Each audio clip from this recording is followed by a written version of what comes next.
السلام علیکم۔ اے اللہ ہمارے رب العزت، اے رزق دینے والے اللہ، اے رحم کرنے والے اللہ، اے گناہوں کو بخشنے والے اللہ، اے اللہ ہم گناہوں کے سمندر میں ڈوبے ہوئے ہیں۔ ہمارے گناہوں اور ہماری خطاؤں کو معاف فرما، درگزر فرما الہی۔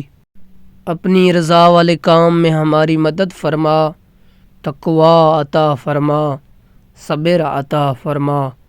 اے اللہ امت کو دین کا داعی بنا دے، صحابہ کی طرح دین کی محبت کے لیے ہمیں قبول فرما۔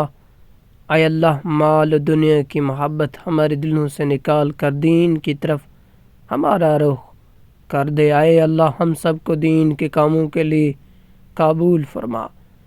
اے اللہ نبی صلی اللہ علیہ وسلم کی امتی جو وجود میں آتی ہے، اے اللہ تیرے نبی کی امت خراب حالات سے گزری ہے، اے اللہ کریم فرما، اے اللہ رحم فرما، ان حالات سے نکال کر ثابت قدمی عطا فرما۔ اے اللہ قدم قدم پر ہماری نصرت فرما، اے اللہ قدم قدم پر ہماری رہبری فرما۔ اے اللہ امت کی ایمان کی، عمال کی، اخلاق کی، معاشرے کی اور جان و مال کی حفاظت فرما۔ اے اللہ ہم اپنے گناہوں کا اعتراف کرتے ہیں تیری بارگاہ میں، کرم فرما، رحم فرما، ہمیں معاف فرما، ذکر فکر پر، حسن عبادت پر ہماری مدد فرما۔ اے اللہ ہمارے یہاں جمع ہونے کو قبول فرما، ہمارے ایمان پر فضل فرما، ہم قدم قدم پر تیری نصرت کی طلبگار ہیں، ہدایت کے بھیک مانگتے ہیں الہی، ہمیں ہدایت عطا فرما۔ امت مسلمہ کے دلوں میں تعلیم اور ہدایت کو روشن کر دے۔ اے اللہ اس امت کو اس طرح جمع دے جس طرح تیرے نبی نے کیا تھا۔ اے اللہ مہلت کے لیے دعوت کے راستے کھول دے، بیماروں کو شفا عطا فرما، قرض داروں کو قرض سے نجات عطا فرما الہی، پریشان حالوں کی پریشانی کو دور فرما الہی، ہماری دعاؤں کو قبول فرما، اور جن لوگوں نے دعا کرنے کے لیے کہا ان کی بھی دعاؤں کو قبول فرما، اور دین والی زندگی گزارنے والا بنا دے الہی، اور آخرت میں کامیابی و کامرانی نصیب فرما۔ اے رب کائنات ہمارے اوپر تیری انگنت احسانات اور انعامات جن کا کوئی حساب نہیں، مگر اس کے باصف ہم تیری بندگی کا حق ادا نہ کر سکے۔ اے مقدس پاک ساتھ ہم تیرا اتنا شکر ادا نہ کر سکے جتنا کہ اس کا ہم پر حق ہے۔ ہم تجھے اس طرح نہ پہچان سکے جیسے کہ تجھے پہچاننے کا حق ہے۔ اے مولا کریم ہم اس طرح تیری عبادت نہ کر سکے جس طرح کہ تجھے عبادت کرنے کا حق ہے۔ ہم اس طرح تجھے یاد نہیں کر پاتے ہیں جس طرح یاد کرنے کا حق ہے۔ اے مولا کریم ہم تو تیرے بندگی کا کیا حق ادا کریں گے، ہم تو تیرے بندوں کو بھی بھول گئے ہیں الہی، ہم اس کو تکلف کرنے پر تک تلے ہوئے ہیں اور مسلسل انہیں پامال کرتے جا رہے ہیں۔ اے رب کریم تو ہماری مادی پرورش کے لیے زمین کے اندر سے انواع اور اقسام کی چیزیں ہمارے لیے پیدا کرتا ہے جن کی پل پر ہم زندگی گزارتے ہیں۔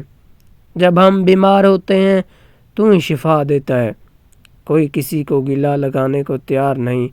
ہاتھ ملانا جس کا وقار اور تہذیب و دین کی علامت سمجھا جاتا تھا، آج کے دور سے ہم ایک دوسرے کو سلام و دعا کر کے رخصت ہو جاتے ہیں۔ آج ہم اپنے عزیزوں کے جنازوں میں شرکت اور انہیں الوداع کہنے سے بھی گریزان ہیں۔ اب تو یہ حال ہے، دفنانے کے بجائے میت کو جلانے پر مجبور ہو رہے۔ الہی الہی الہی اے اللہ ہمیں ان تمام بلیات اور آفات سے محفوظ۔ اے اللہ ہمیں یقین کا موت ایک دن معین ہے جو ضرور آنی ہے، مگر تیرے رسول کے صدقے ہمیں ایسی موت سے بچا جہاں ہمارے عزیز و اقراب ہمیں دیکھ نہ سکیں، دفنانے کے بجائے جلانے پر آمادہ ہو جائیں۔ بلا شبہ مریضوں اور بیماروں کو شفا دینے والا تو ہی ہے، ہمیں ہر مرض اور بیماری سے نجات دیں، اندرونی بیرونی بیماری سے محفوظ فرما۔ اللہ پاک پروردگار ہم خطاگار اور سیاہگار تو ضرور ہیں، اور اس بات کا بھی اقرار ہے ہم سے نافرمانی بھی ہوتی ہیں مگر ہم باغی نہیں ہیں۔ ہم تو تیرے کبریائی کے منکر بھی نہیں ہیں، نہ ہی تیری رحمت سے مایوسی میں ہیں۔ ہم اپنے تمام تر کوتاہیوں کے باوجود تیری جانب رجوع کرتے ہیں، ایک بار پھر تیری جانب عاجزی و انکساری کے ساتھ رجوع کرتے ہیں، اپنے گناہوں کی بخشش مانگتے ہیں، اپنے خطاؤں سے معافی کا خواستگار ہیں۔ تو معاف کرنے والا ہے، غفور ہے الہی، عیبوں کو چھپانے والا ستار العیوب ہے الہی، تو الرحم الراحمین ہے، اپنے بندوں پر رحم فرماتا ہے۔ تیرا وعدہ ہے کہ جو مجھ سے مانگے گا میں اس کو عطا کروں گا۔ اے سمیع و بصیر، ہم آج تجھ سے ہر مسلمان کی بخشش و مغفرت کا سوال کرتے ہیں۔ اے پاک پروردگار، ہم سب کو معاف کر دے، ہماری حتیٰ کہ بخشش اور مغفرت فرما دے۔ اے رب دو جہاں، اے ہمارے مالک و خالق، ہم سے راضی ہو جا اور ہم سے وہی کام لے جس میں تیری رضا ہو اور جس سے تو راضی ہو جائے۔ اے میرے مولائے، ہمارے معاشرے میں پھر وہیں جہالت کا دور آ چکا ہے، ہمیں ہمارے بچوں، بوڑھوں، بزرگوں اور ہمارے آفت و ماں خواتین کو پلیٹ کی نوں سے نشانہ بنایا جاتا ہے، ہمارے بچوں کو ہم سے چھینا جاتا ہے، آنکھوں سے اندھا بنایا جاتا ہے، ہمیں ایسے دل میں پھنسایا گیا۔ اب یہ سمجھ نہیں آتا کہ ہم ان سے کیسے باہر نکلیں۔ تم ہی راستہ دکھانے والا ہے، ہمیں اپنا راستہ دکھا۔ اے ہمارے رب کریم، ہمیں معلوم نہیں کہ ہمیں کن گناہوں کی پاداش میں مبتلا عذاب رکھا جا رہا ہے۔ ہمارے دل و دماغ معوف کر دیے گئے ہیں، ہم پر ایسے قرآن مسلط کر دیے گئے ہیں جو ظالم، ہمیں ان سے نجات عطا فرما۔ ہم پر ایک ایسا کلچر مسلط کیا گیا اور کیا جا رہا ہے جو اخلاق سے عاری ہے، ایک ایسی تہذیب سے مہذب کرنے کی کوشش کی جا رہی جو ہمارے دینی اور مذہبی روایات سے کوسوں دور ہے۔ الہی ہمیں اس بے دین تہذیب سے محفوظ فرما دے۔ اے مولائی، اس کلچر نے ہمارے ایک دوسرے کے خون کا پیاسا بنا دیا ہے، ہم نے کتنوں کو ناحق قتل کر دیا ہے، کتنوں کے سحاگ لوٹ لیے، ہم آج اپنے ہی بھائیوں کی گردن کاٹنے کے لیے تلے ہوئے۔ الہی ہم جذبات میں آ کر شیطان صفت انسانوں کے کہنے پر سب کچھ کرنے کے عادی ہو گئے ہیں۔ اے مولا کریم، ہمیں صحیح شعور اور اپنی عقل سے کام کرنے کی توفیق عطا فرما۔